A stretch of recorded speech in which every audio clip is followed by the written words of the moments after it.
ముందు రండి నా కనపల్లి నాడా first cutting Ganesh okay cutting నిచ్చేసేది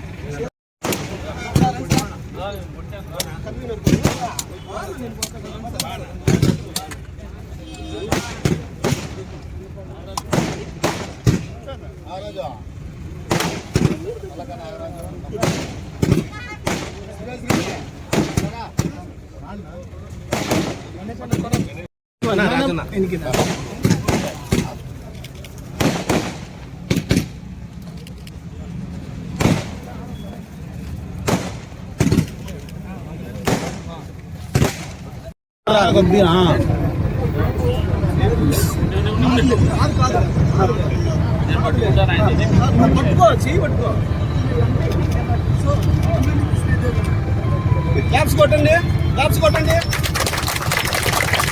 అట్లా నా ఓకే జయన్న కొంచెం వెనక్కి ఆయన కొంచెం నా ఓకే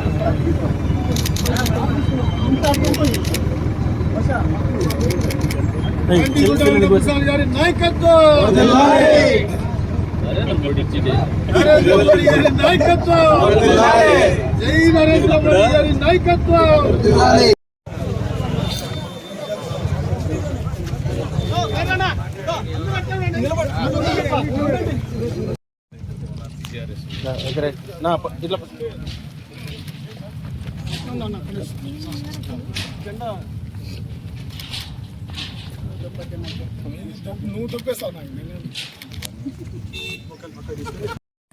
రోడ్డు పోతుంది చెప్పలేదు అది పోలేదు సార్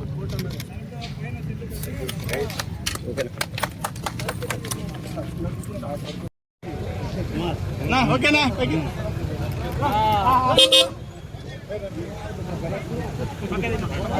ఎక్కువ నా ఆపద పోదామా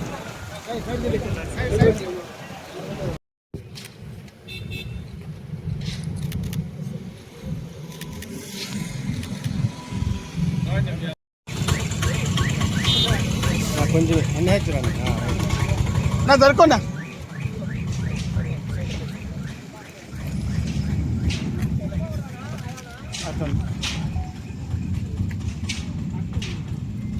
బైక్ NH42 రాలేదు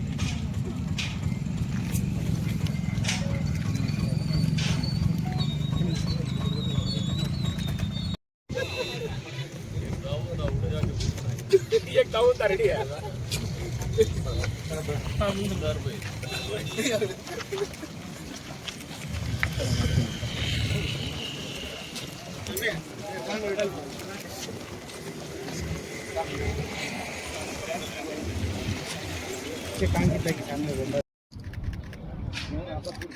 बाबू और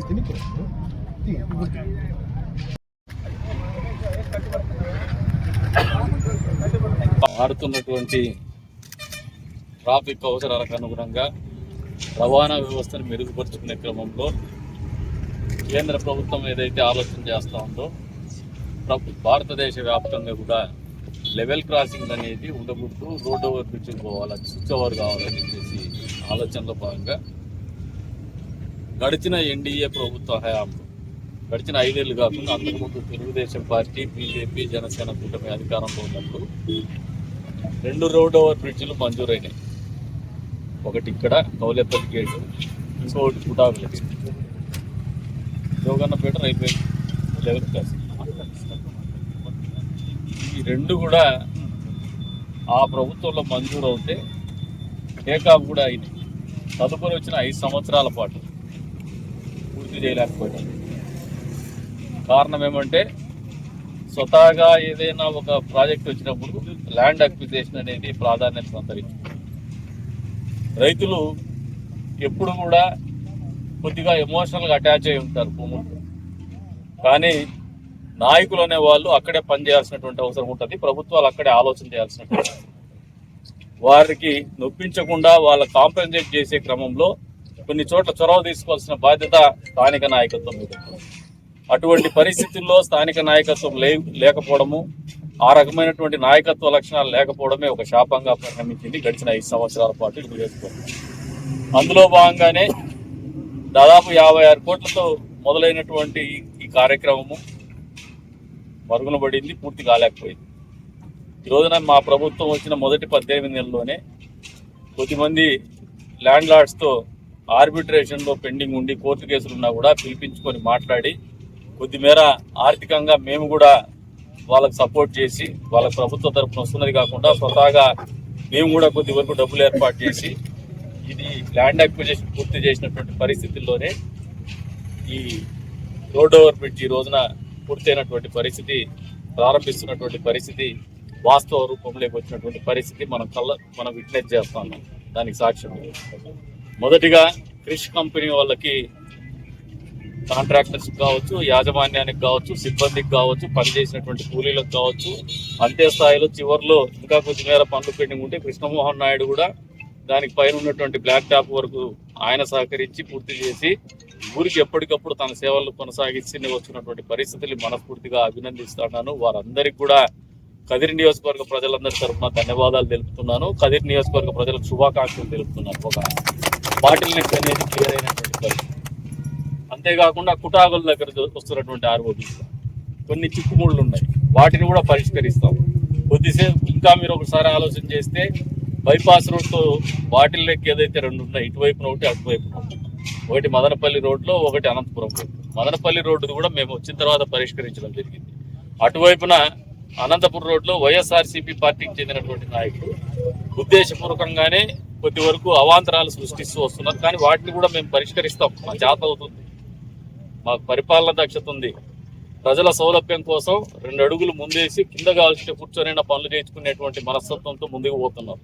ఏదైతే ప్రభుత్వాలు సంకల్పించిన తర్వాత ప్రజలు సహకరించాల్సినటువంటి పరిస్థితులు వాళ్ళకి తెలియజెప్తాం.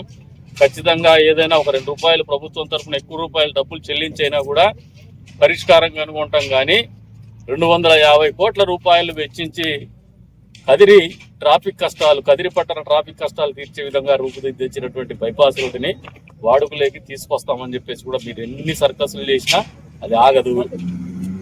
గంటాపదంగా చెప్తాను, అది ఆగదు.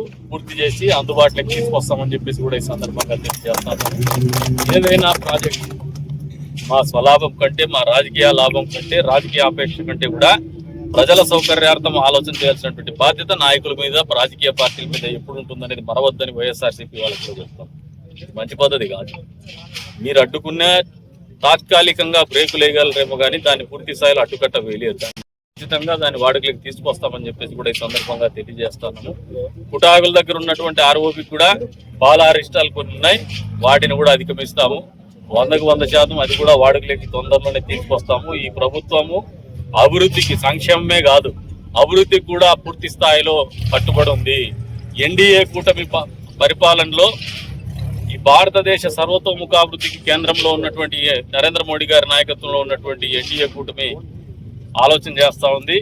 దానికి అనుగుణంగానే డబుల్ ఇంజన్ సర్కార్ ఏదైతే ఇక్కడ ఆంధ్రప్రదేశ్ రాష్ట్రంలో ఏర్పడిందో 18 నెలల క్రితం, దాన్ని శరవేగంగా బుల్లెట్ ట్రైన్ వేగంతోనే పూర్తి చేసేటువంటి ఆలోచనతో పరిపాలన అందిస్తున్నారు చంద్రబాబు నాయుడు గారు, పవన్ కళ్యాణ్ గారు, అంతే స్థాయిలో కేంద్రంలో ఉన్నటువంటి నరేంద్ర మోడీ గారి సహాయ సహకారాలతో కూడా వీటన్నిటిని అభివృద్ధిని ఎక్కడ కూడా కుంటుపడేటువంటి విధానాలకి మేము వ్యతిరేకంగా పోరాడతాం. ఖచ్చితంగా దాన్ని పూర్తి చేస్తామని చెప్పేసి కూడా అధికారంలో ఉన్నాం కాబట్టి, ప్రభుత్వంలో ఉన్నాం కాబట్టి అభివృద్ధి కుంటుపడకుండా చూస్తాం. సంక్షేమము పెద్ద ఎత్తున అమలు చేస్తాం. జగన్మోహన్ రెడ్డికి 2 చూసేసరికి మైండ్ బ్లాంక్ అయింది. అందుకని పిచ్చి మాట మాట్లాడుతున్నాడు. ట్రోల్ చేస్తున్నారు జగన్, నిన్ను గమనించుకో. చదువుకున్న పిల్లలు నవ్వుతున్నారు నీ భాషను కానీ, నీ ఆలోచన విధానాన్ని కానీ, నీ మేనరిజమ్స్ కానీ. ఇట్లా బుద్ధి అంట ఏది చెప్తాడు, సజ్జల రామకృష్ణుడు పిక్క ముఖం వేసినాడు. ఇది నీ పరిస్థితి. పరాగమనిలో చోరీ అంటే చిన్నదే కదా అంటాడు. ఇంకేమన్నా అందరూ నీతో పోటీ పడి కొట్టేసి అందరు ముఖ్యమంత్రులు కొడుకులు కాలేరా, లేదు ముఖ్యమంత్రులు కాలేరా? ముఖ్యమంత్రులు అయితే ఆ పరాగమని చోరీ వాడిని తీసుకొచ్చి నీ స్థానంలో ముఖ్యమంత్రిని చేయి, వాడు నీకంటే ఎక్కువ కొట్టేస్తాడు. అక్కడ ఉంటేనే కొట్టేసినాడంటే అవన్నీ నీకు చిన్నప్పుడు వచ్చినాయి, నీకు వానికి పెద్దగానే వచ్చినాయి. ప్రజలు నవ్వుకుంటా ఉన్నారు నీ పద్ధతిని చూసి. చిన్న దొంగతనమే కదా, $9 ఎంతో చెప్తాడు. ఓరి నీ మంచిదిరా. వెంకటేశ్వర స్వామి 7 కొండలు కాదు 4 కొండలేరు మీ నాయన అంటే ఎక్కడికి ఎగిరేసినాడో తెలుసు. నువ్వు మళ్ళీ పరాగమని కూడా నువ్వు పరాచకలు ఆడుతాడో, నిన్నెక్కడికి తీసుకుపోతాడో ఆ శ్రీవారికి వదిలేస్తావు.